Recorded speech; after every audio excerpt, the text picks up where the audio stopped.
अस्सलाम वालेकुम students. Financial accounting के अंदर आज हमारा टॉपिक है डुअल एस्पेक्ट कॉन्सेप्ट। डुअल मतलब दोहरा, एस्पेक्ट मतलब पहलू। तो ये कॉन्सेप्ट हमें ये बताता है कि बिजनेस के पास जितने भी रिसोर्सेज हैं, जितने भी बिजनेस के पास रिसोर्सेज हैं, उन तमाम रिसोर्सेज को बिजनेस के एसेट्स कहा जाता है। और इन एसेट्स के अगेंस्ट में किसी ना किसी बंदे का क्लेम होता है, किसी ना किसी बंदे का दावा होता है। उस क्लेम को हम इक्विटीज कहते हैं। लिहाजा इक्विटीज की भी आगे फिर दो किस्में आ जाती हैं, एक है ऑनर इक्विटी और दूसरा है लायबिलिटीज।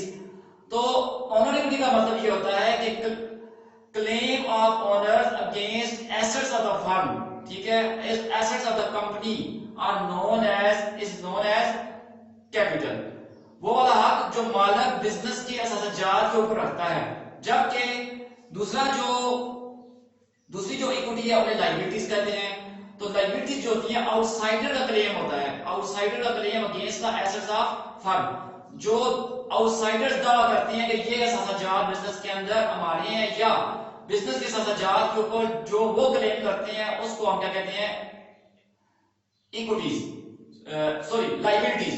तो इक्विटीज की दो किस्में हैं, एक है ऑनर्स इक्विटी और दूसरा है लायबिलिटी। ऑनर इक्विटी को आप कैपिटल भी कहते हैं, ठीक है। तो पता ये चला कि बिजनेस के जो रिसोर्सेस हैं उनके ऊपर हक होता है, कुछ मालिक का होता है तो कुछ आउटसाइडर्स का होता है, ठीक है। आउटसाइडर्स जो होते हैं उनको हम क्रेडिटर्स कहते हैं, ठीक हो गया। तो आउटसाइडर्स जो हैं उनको हम क्रेडिटर्स कहते हैं। तो पता ये चला कि सबसे पहली बात यह है कि हमें ये पता चला है डुअल एस्पेक्ट कॉन्सेप्ट से कि एसेट्स बराबर होते हैं इक्विटीज के,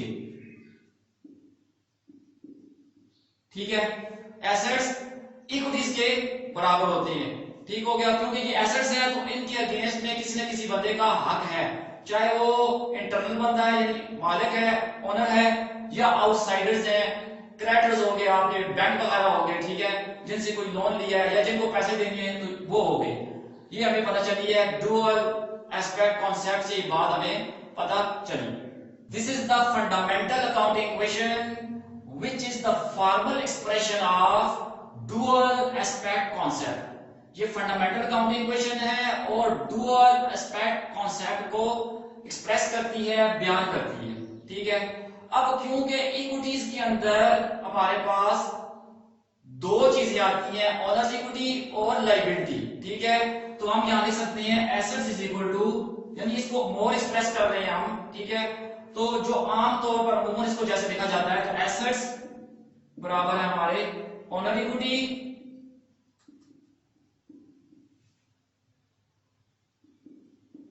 प्लस लायबिलिटीज, ये जी। तो ये फंडामेंटल अकाउंटिंग इक्वेशन जो थी हमारे पास, इसको हमने और ओपन किया, इसको और खोला और कॉमनली एक्सप्रेस किया। तो हमने इसको कहा एसेट्स बराबर है ऑनर्स इक्विटी प्लस लायबिलिटीज। तो ये हमें बात पता चली है, क्योंकि एसेट्स के ऊपर ऑनर्स का और आउटसाइडर्स का हक होता है, ठीक है।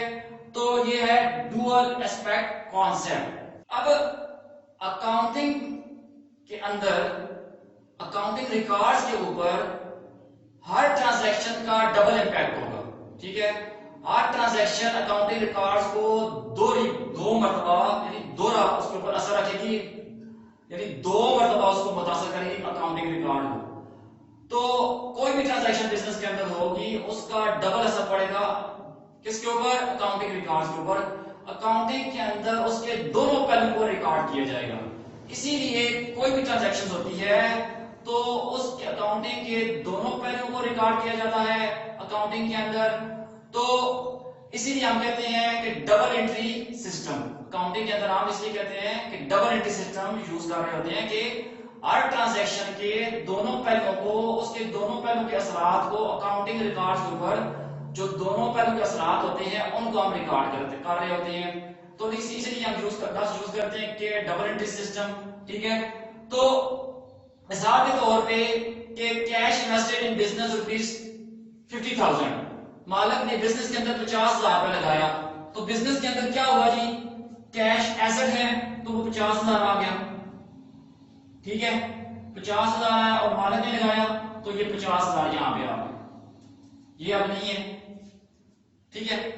फिर बात करते हैं कि money borrowed for from bank rupees 10,000, bank से 10,000 रुपया लोन लिया, ठीक है। तो अब ये था हमारे पास कैश था, इधर ही लिख देते हैं कि क्या हुआ, फिर कैश आई, ठीक है। अब क्या है 10,000 है तो यहां पे 60,000 हो गया, 50 जो मालिक लेकर आया और 10 जो उधार लिया कैश में ये आ गया, ठीक है। और उधर क्या हुआ कि लायबिलिटीज के अंदर आपका बैंक आ गया है, बैंक लोन ये आ गया।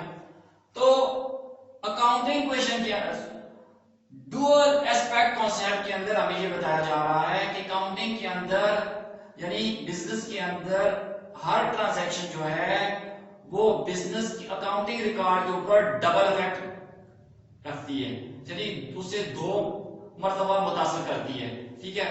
तो for every debit there is a equivalent credit, हर डेबिट के लिए एक क्रेडिट होगा अकाउंटिंग के अंदर, ठीक है। अब जरूरी नहीं है कि टोटल, मिसाल के तौर पर जैसे हमने कहा कि लोन हमने लिया बैंक से, money borrowed from bank rupees 10,000, तो हमने क्या दिया कि कैश आई है और 10,000 और क्या हुआ जी बैंक लोन है, बैंक लोन है 10,000।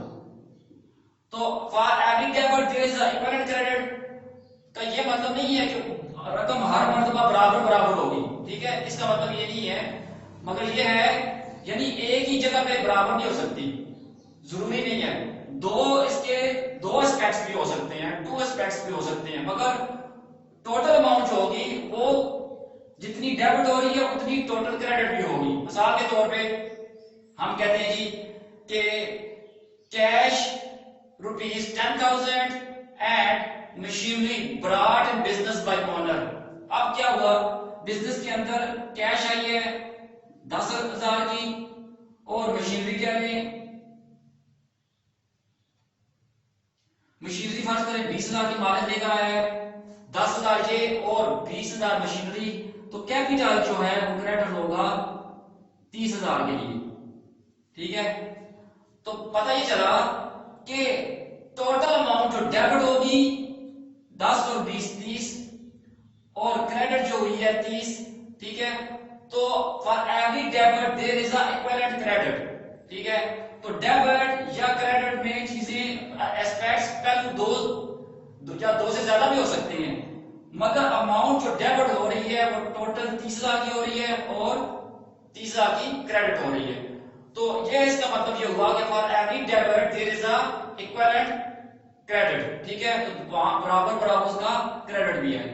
तो डुअल एस्पेक्ट कॉन्सेप्ट को अकाउंटिंग के अंदर हमने अकाउंटिंग इक्वेशन के जरिए रिप्रेजेंट किया, एक्सप्रेस किया।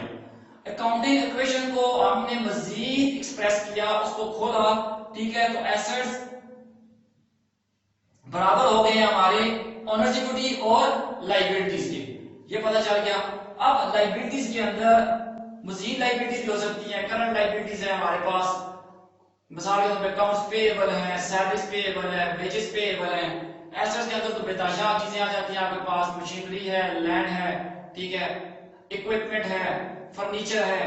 तो मगर हमारी जो अकाउंटिंग इक्वेशन है वो यही है कि एसेट्स बराबर होते हैं इक्विटीज के और एसेट्स क्या बराबर होते हैं ओनर्स इक्विटी प्लस लायबिलिटीज। तो डुअल एस्पेक्ट कॉन्सेप्ट के अंदर ये बात हमें पता चली है कि बिजनेस के अंदर कोई भी ट्रांजैक्शन होगी, कोई भी लेन देन होगा, तो वो अकाउंटिंग रिकॉर्ड्स के ऊपर डबल इफेक्ट करेगा, अकाउंटिंग रिकॉर्ड को 2 तरह से मुतासर करेगा, उसके ऊपर 2 तरह से असर छोड़ेगा, ठीक है।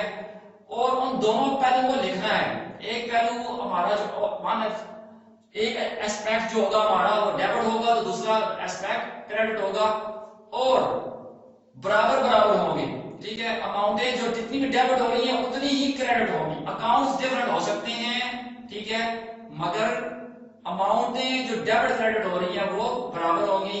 तो डुअल, उम्मीद है कि आपको डुअल एस्पेक्ट कॉन्सेप्ट का समझ आ गई होगी कि डुअल एस्पेक्ट कॉन्सेप्ट क्या है। शुक्रिया जी।